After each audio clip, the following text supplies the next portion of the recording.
wabarakatuh. Bismillah, alhamdulillah, wassalatu wassalamu ala rasulillah wa ala alihi wa sahbihi wa man tabi'ahu bihuda ma ba'du. Pemirsa rahimakumullah, alhamdulillah pada kesempatan kali ini saya dapat silaturahmi kembali menemui pemirsa semuanya dimanapun Anda berada. Semoga antum semua dalam keadaan sehat walafiat. Kali ini kita masih melanjutkan pembacaan dan penjelasan tentang hadis yang tempo hari telah saya bacakan, itu tentunya Allah. Sebenarnya mana hanyalah utusan Allah. Dalam ayat Quran lain dikatakan wa ma Muhammadun illa rasul. Muhammad itu hanyalah, tiada lain, hanyalah seorang rasul. Syahadat penggalan kedua ini disebut syahadat rasul penting dalam rangka meneguhkan syahadat pertama, yaitu la ilaha illallah, tiada Tuhan selain Allah, Muhammad itu hanyalah seorang rasul. Kenapa ini penting ditegaskan? Karena ada kecenderungan agama-agama sebelumnya itu ada tendensi atau kecenderungan untuk menobatkan nabinya sebagai perantara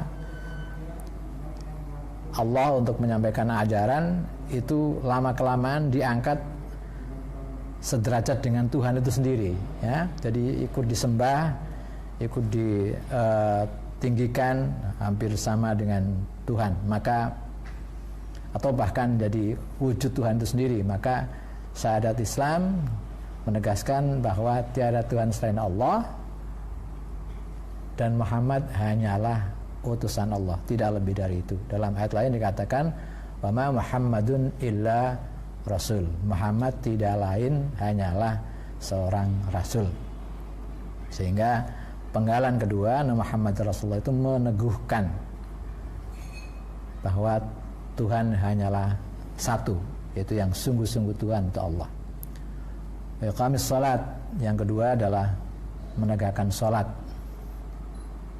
Salat ini sebagai tiang Islam yang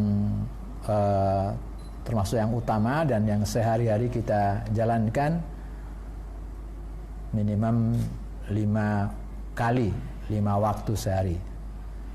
Dalam kisah Isra Miraj kita membaca, memberikan penjelasan bahwa pada mulanya salat itu diperintahkan 50 kali sehari.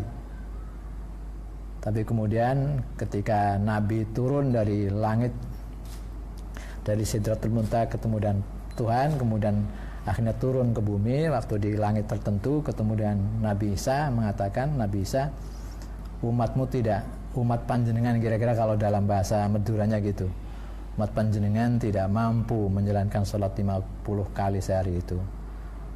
Sampeyan, ya, kira-kira gitu, mesti kembali ke pangeran minta diskon, ya. Nah, kembali ke sana diskon 5 jadi 45, turun ketemu lagi Nabi Isa, Nabi Musa, oh itu masih berat, kembali lagi lah, kembali. Jadi berkali-kali akhirnya sampai 5 kali pun kata Nabi Musa masih berat itu, 5 kali sehari itu masih berat. Memang dibanding dengan umat lain itu, umat lain seminggu sekali, ya, kita 5 kali sehari. Jadi menurut Nabi Musa bahwa 5 kali sehari masih berat juga itu suhunya. Tapi ya kata Nabi, saya udah malu, masa bolak-balik berulang-ulang begitu minta diskon. Ya, akhirnya ditetapkan tinggal 5 itu. Nah, oleh karena itu mungkin karena memang terasa berat, maka ada diskon dalam kesempatan-kesempatan tertentu, itu boleh jamak, ya, asar digabung dengan zuhur, isya digabung dengan maghrib, jadi 3 waktu kalau di jamak, ya. Bahkan juga dalam kesempatan kita dalam perjalanan, itu juga yang 4 rakaat bisa didiskon, bisa diringkes, bisa dikurang menjadi 2. Terutama yang 4-4, kalau yang 3 tidak bisa diringkes lagi karena sudah cukup ringan. Dan sholat, seperti saya katakan bahwa sholat adalah ibadah yang sangat pribadi. Tidak boleh kita berkomunikasi dengan siapapun. Begitu takbiratul ihram kita nyatakan, itu kita haram untuk berkomunikasi dengan pihak lain, siapapun dia. Dan bahkan dengan anak sendiri yang sudah lama tidak pernah ketemu, tiba-tiba dia berdiri di samping kita dalam sholat, kita tidak boleh menyapanya, seolah-olah tidak ada lain kecuali Anda atau saya dan Allah saja yang ada. Selebihnya harus kita anggap sepi, ya. Jadi hanya 2 pihak, masing-masing kita sebagai yang menjalankan sholat sama Tuhan saja yang ada. Meskipun demikian, sholat ibadah yang sangat pribadi, tidak sah kalau tidak dipungkasi dengan janji perdamaian, dengan janji membuat hidup yang damai dengan semesta. Maka sholat tidak sah kalau tidak diujungi dengan salam. Assalamualaikum ke kanan, dan kita disunatkan harus sampai ngepol, ya, tidak bisa lagi ke belakang. Begitu juga Assalamualaikum kedua ke kiri, dan kita disunatkan untuk memutar muka kita, wajah kita seoptimal mungkin. Artinya apa? Bahwa sholat yang sangat pribadi, ibadah yang sangat personal, tapi muaranya, ujungnya adalah membuat janji, ya, membangun kedamaian dengan semesta alam. Artinya apa? Bahwa jika ada orang Islam lebih-lebih rajin menjalankan sholat, tapi sering membuat lingkungannya takut, ketar-ketir, ya, cemas, bahkan ngeri apalagi, itu berarti keislamannya diragukan. Al-muslim man saliman nas min lisanihi wa yadayhi. Orang Islam adalah orang yang bisa membuat rasa damai kepada manusia lain. Kalau ada orang Islam tapi tetangganya justru selalu was-was, wah, jangan-jangan ini ada tindakan kekerasan atau bom dan sebagainya, itu berarti ada masalah, ya, dengan keislamannya. Dan kita harus membangun rasa damai kepada lingkungan tanpa pandang bulu. Jadi dimanapun, kapanpun, ada orang apa tidak, kita harus mengunjungi, memungkasi sholat kita dengan membuat janji perdamaian, janji hidup damai dengan semesta ketika kita mengucapkan salam dengan memutar wajah kita ke seluruh penjuru yang kita mampu. Jadi sekali lagi, kalau ada orang Islam justru membuat tetangganya, kanan kirinya itu merasa was-was, takut atas keburukannya, itu berarti ada masalah dengan keislamannya. Dan kanan kiri kita yang harus mendapatkan rasa aman itu tanpa pandang bulu, siapapun mereka, apapun keyakinannya, apapun partainya, harus merasa aman jika ada kita. Jadi jangan sampai umat Islam justru membuat orang lain menjadi was-was. Kalau toh was-was karena kejahatannya, itu berarti kesalahannya sendiri, ya, tapi bukan dari kita. Wa itaiz zakat yang kedua ini adalah yang ketiga adalah menunaikan zakat. Zakat ini adalah sedekah yang bisa dipaksakan, ya. Jadi bukan sedekah yang ditunggu pembayarannya. Tapi secara teori harus bisa dipungut. Jadi kalau zakat itu masih didefinisikan sebagai sedekah yang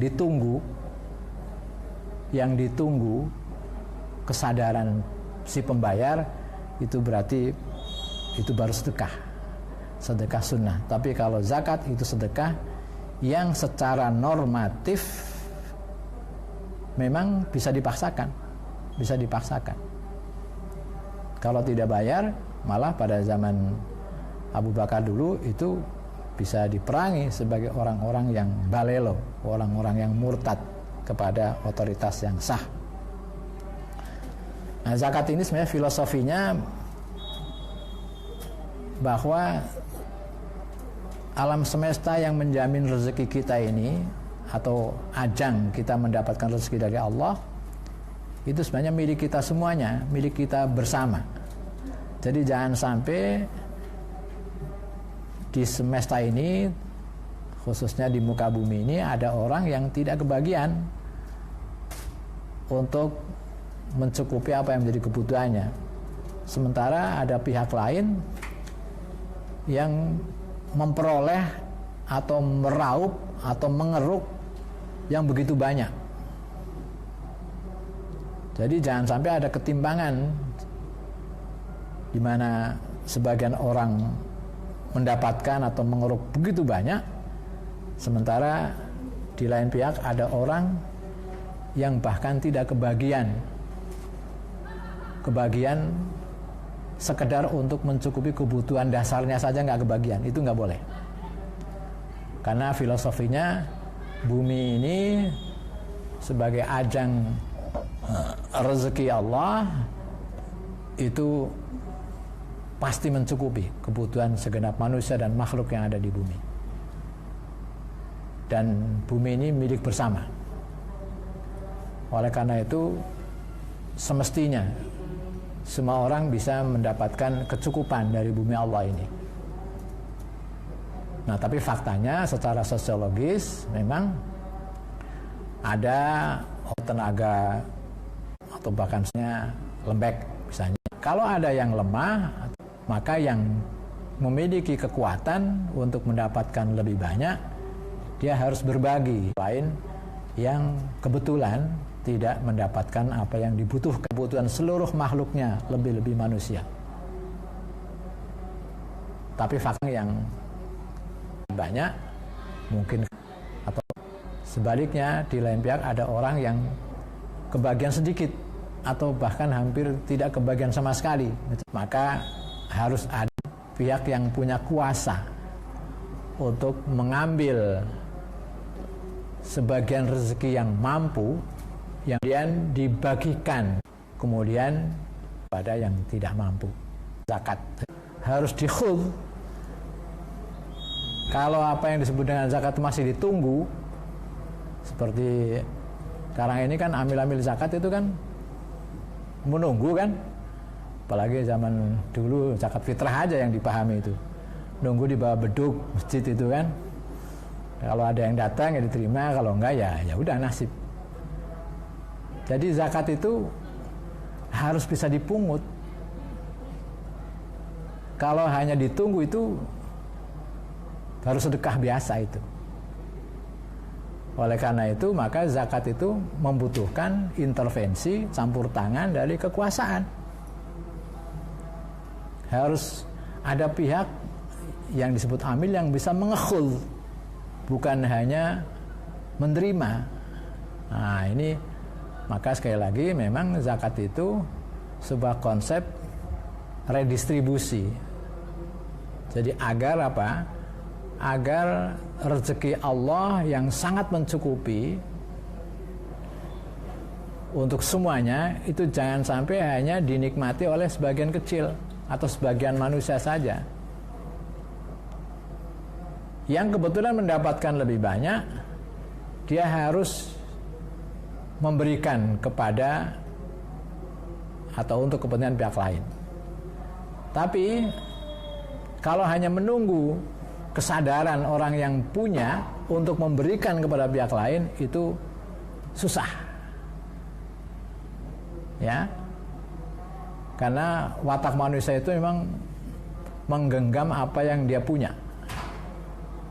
Ya. Kalau tidak dipaksa ya tidak akan dilepaskan. Maka zakat itu memang sejak awal konsepnya melibatkan kekuasaan. Tidak bisa hanya ditunggu oleh amil di bawah beduk apalagi itu. Atau di kantor sekalipun, tapi tidak bisa mengekhul, tidak bisa memungut.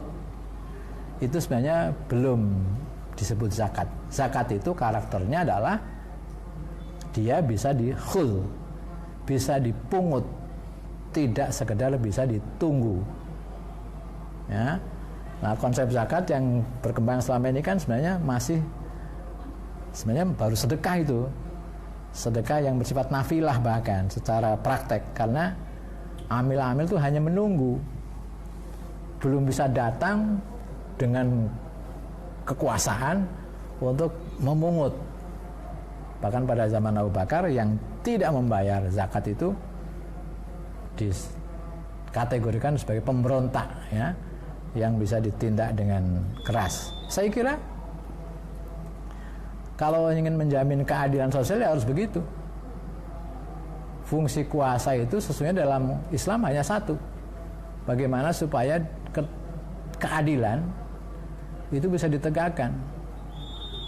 Wa idza hakamtum bainan nas an tahkumu bil adl. Jika kamu memerintah antar manusia, maka memerintahlah untuk dan demi keadilan.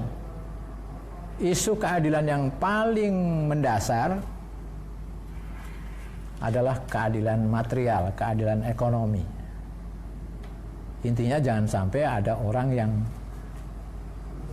mati gara-gara tidak bisa mendapatkan makanan yang dibutuhkan, terutama itu.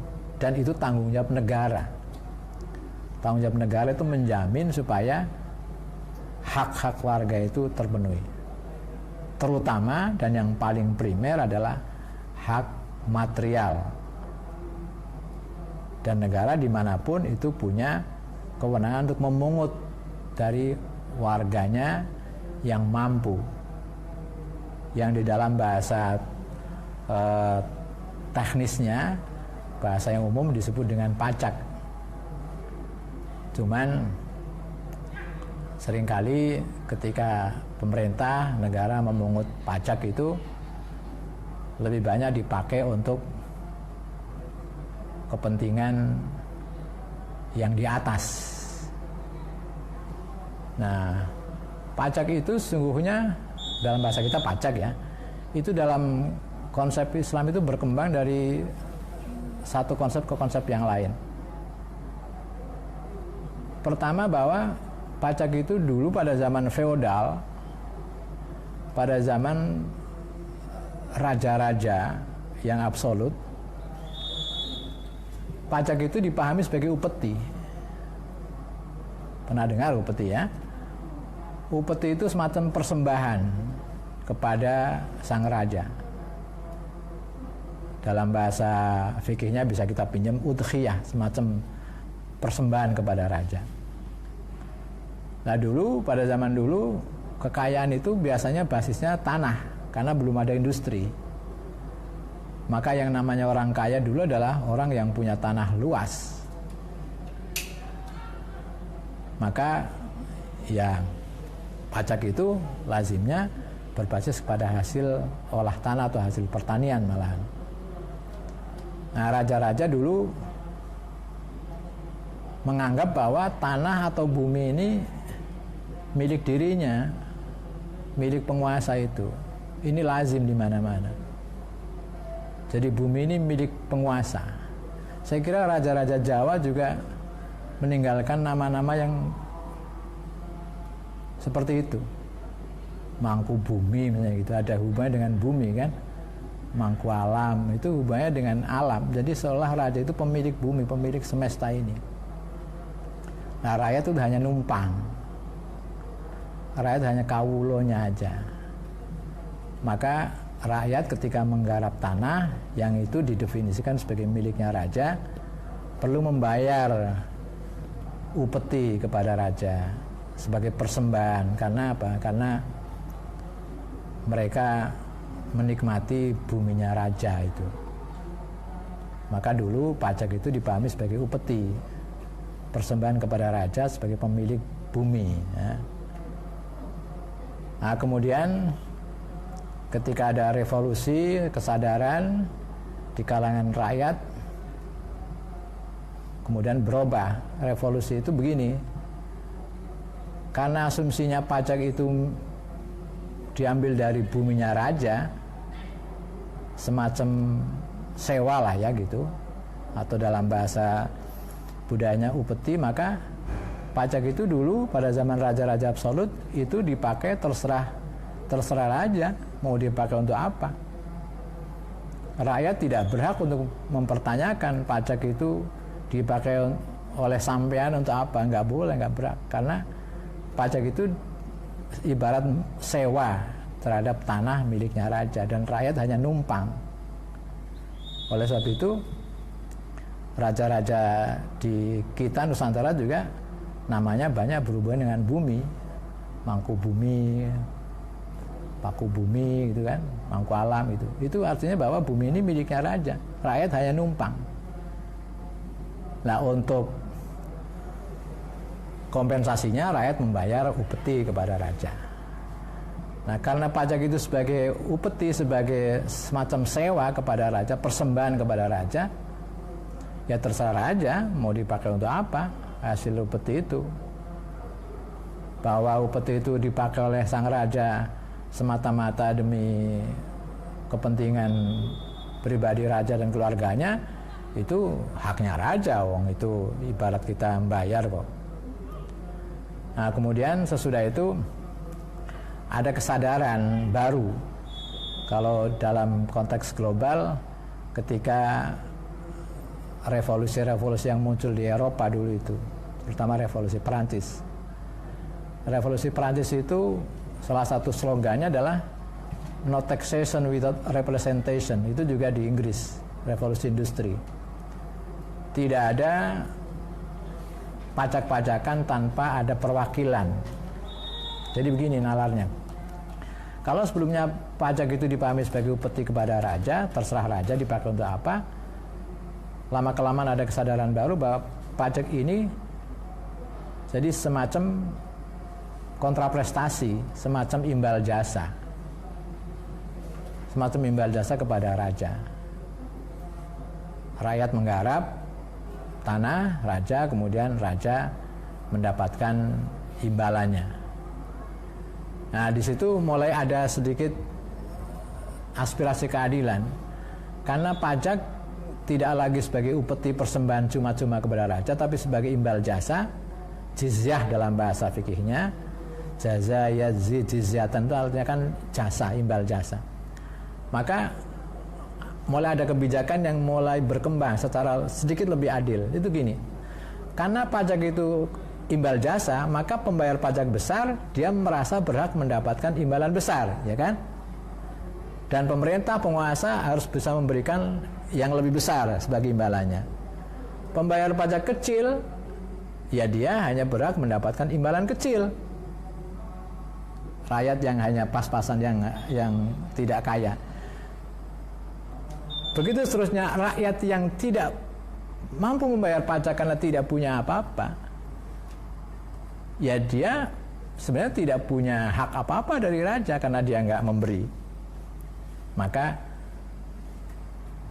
teori dalam ekonomi politik makro kan rakyat kecil itu hanya mendapatkan tetesan berkah, apa yang dalam bahasa ekonominya disebut dengan trickle down effect itu. Jadi tetesan berkah saja. Sehingga ketika pajak dipahami sebagai kontraprestasi, sebagai jizyah, itu negara akan melayani pembayar pajak besar karena dia telah memberikan pajak besar. Rakyat yang bayar pajak kecil ya hanya mendapatkan layanan kecil sesuai dengan pajaknya yang kecil itu. Nah, rakyat jelata yang tidak membayar pajak ya anu aja, proletar. Kalau raja merasa kasihan ya dia beruntung. Tapi kalau raja tidak merasa kasihan ya itu itu haknya raja untuk membiarkan rakyat kecil tidak mendapatkan apa-apa. Nah, itulah konsep munculnya revolusi komunisme itu, supaya semuanya itu milik bersama, jangan sampai ada yang memonopoli. Sesungguhnya itu mengcounter kapitalisme yang sudah ekstrim, bahwa kekayaan, kemakmuran ini hanya milik penguasa dan orang-orang kaya saja. Rakyat kecil yang tidak punya itu ya kalau pas beruntung ya dapat tetesan berkahnya, tapi kalau enggak ya nasib. Nah, dalam Islam pajak itu sebagai apa? Pajak itu sebagai sedekah yang bisa dipaksakan. Ya, sebagai sedekah. Sedekah gimana nalarnya? Ya karena sedekah yang bisa dipaksakan yang oleh Allah juga, karena rezeki yang kita terima kan dari Allah hakikatnya. Maka yang berhak memungut pajak itu Allah. Yang berhak memungut pajak itu Allah.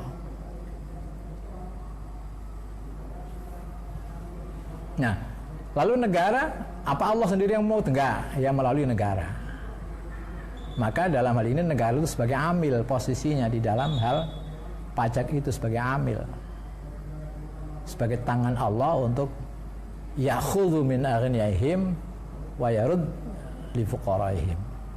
Nah, lalu kemudian itulah yang kemudian dituangkan dalam negara modern melalui kebijakan anggaran pendapatan dan belanja negara. Sebenarnya pendapatan itu kan akhdhu dalam bahasa fikihnya. Belanja itu tasarruf. Jadi sesungguhnya anggaran pendapatan dan belanja negara itu acuannya adalah kepada zakat.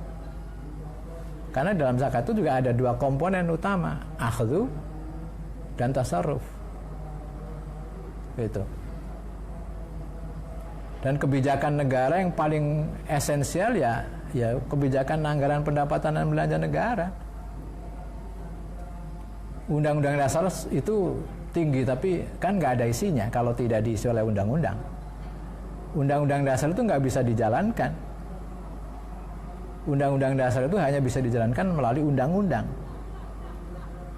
Undang-undang yang paling undang-undang menentukan makna dan dikdayanya semua undang-undang itu undang-undang pendapatan dalam belanja negara itu. Undang-undang apapun itu omong kosong kalau tidak didukung oleh APBN. Nah, sebenarnya pajak zakat itu adalah konsep APBN, konsep akhdhu dan tasarruf. Itu. Akhdhu itu pendapatan, tasarruf itu belanja. Itu. Nah, dengan konsep akhdhu dan tasarruf pendapatan belanja negara yang berkeadilan, itulah keadilan bisa ditegakkan. Lalu tasarrufnya untuk siapa? Kalau akhdhunya kepada yang mampu, yang punya rezeki lebih dari nisabnya lah, kira-kira gitu. Nisab itu sebenarnya dalam konsep modernnya disebut sebagai batas minimum kena pajak. Itu nisab. Nah, tasarrufnya kepada siapa? Untuk 8 asnaf. Jadi anggaran pendapatan itu, pendapatan negara itu tasarrufnya kepada 8 asnaf. 8 asnaf itu sesungguhnya adalah sasaran belanja negara. Dan kalau kita lihat 8 asnaf itu intinya 3.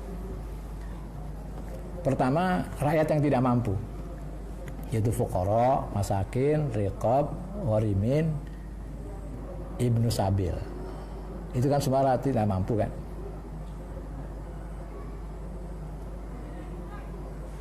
Yang kedua, sabilillah. Sabilillah ini dalam bahasa modernnya public goods, kepentingan umum, sarana dan prasarana umum. Jalan, jembatan, infrastruktur, segala macam yang lain-lain itu. Itu dari situ. Nah, yang ketiga, amil. Biaya rutin gaji pegawai itu. Sebenarnya itu. Jadi zakat sebenarnya adalah konsep anggaran pendapatan dan belanja negara sebenarnya. Karena zakat itu adalah konsep akhdhu dan tasarruf. Akhdhu itu pendapatan dan tasarruf itu belanja. Dan undang-undang yang paling undang-undang pendapatan belanja negara kan. Undang-undang apapun nggak ada gunanya itu kalau tidak didukung oleh APBN. Undang-undang dasar itu kan filosofis juga, nggak ada apa-apanya kalau tidak dituangkan di dalam undang-undang. Dan undang-undang yang paling undang-undang adalah undang-undang pendapatan dan belanja negara. Dan semua negara membahas dan memperbarui undang-undang pendapatan dan belanja negara itu setiap tahun. Kalau undang-undang lain tuh bisa berpuluh-puluh tahun, bahkan mungkin ada yang tidak pernah dirubah. Tapi kalau undang-undang pendapatan belanja negara, semua negara meninjaunya kembali per tahun. Dan sekali lagi, negara itu bertindak untuk siapa, memihak siapa. Itu yang paling konkret itu di undang-undang pendapatan belanja negara.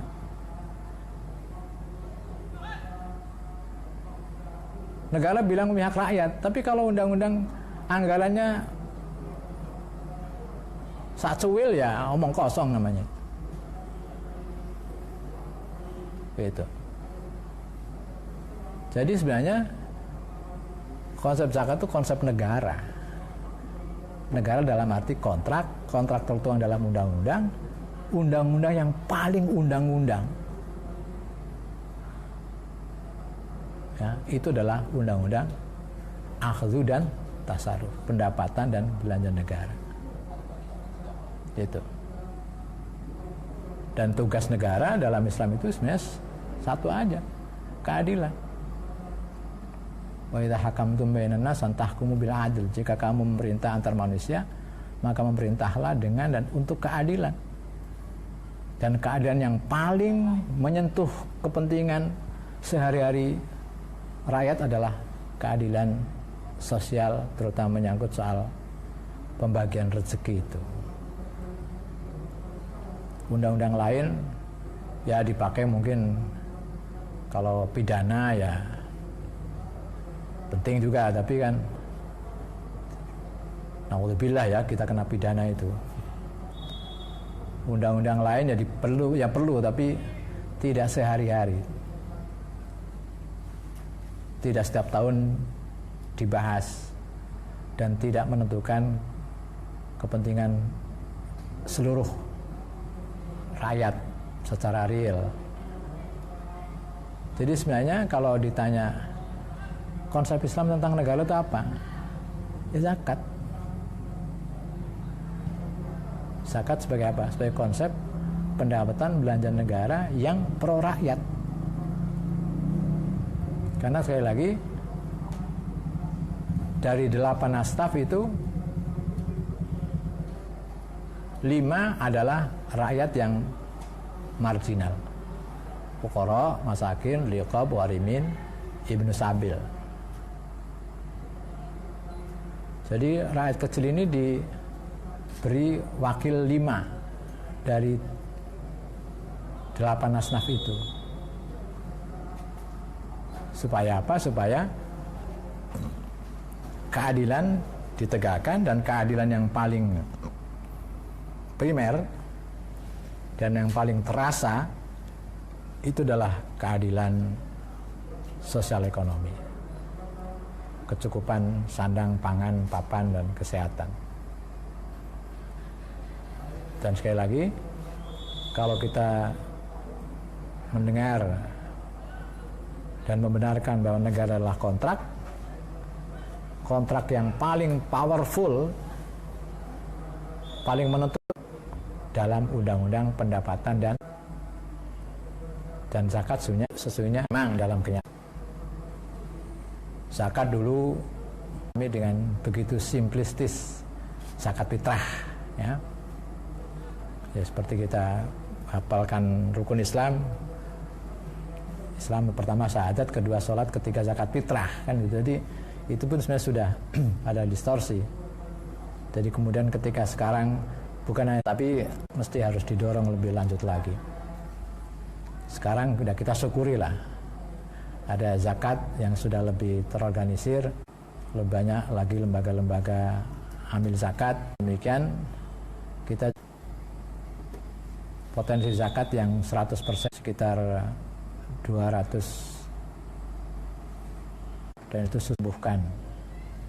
Nah, tapi sekali lagi itu pun sudah suatu kemajuan dibanding dengan mungkin 20-30 tahun yang lalu ketika zakat masih hanya dilokalisir atau dipersempit hanya zakat fitrah yang dibayar setiap akhir bulan Ramadan di bawah beduk ya di masjid-masjid itu oleh kiai-kiai musola atau masjid yang menerimanya. Jadi memang berevolusi. Tapi sekali lagi zakat ini sebenarnya adalah konsep keadilan sosial yang sangat mendasar karena langsung menyentuh persoalan yang bersifat material. Nah, saya kira satu saat kita mesti nunggu tapi berjuang juga karena ada hadis juga ketika kiamat sudah datang itu sudah dekat itu tidak ada lagi orang yang membutuhkan uluran tangan dari pihak lain ya. Itu masih jauh. Jadi orang mencari mustahik zakat itu susah pada zaman akhir itu. Mungkin karena demikian idealnya ya memang masih lama sekarang ini kiamat itu. Jadi masih ada ruang bagi kita untuk berjuang menegakkan rukun-rukun Islam yang kelima, dan yang paling terlantar sekali lagi adalah rukun keadilan sosial. Apa yang kita rasakan perkembangan konsep zakat sekarang sudah cukup maju, tapi pasti barang setengah abad kemudian atau beberapa dasawarsa akan terus berubah. Saya kira itu janji Allah ya, bahwa pada saat nanti akan ada keadilan atau ratu adat jawanya, dan itu mendekati akhir zaman itu ya. Jadi sekali lagi sebenarnya konsep zakat ini adalah konsep besar, konsep keadilan sosial yang harus dipikul oleh negara. Dan keadilan sosial ini itu harus dimulai dari keadilan material. Keadilan dalam arti yang terkait dengan kebutuhan, mencukupi kebutuhan material segenap warganya. Baru kemudian keadilan-keadilan sosial yang lain. Saya kira itu. Kalau ada pertanyaan barangkali, saya ada waktu.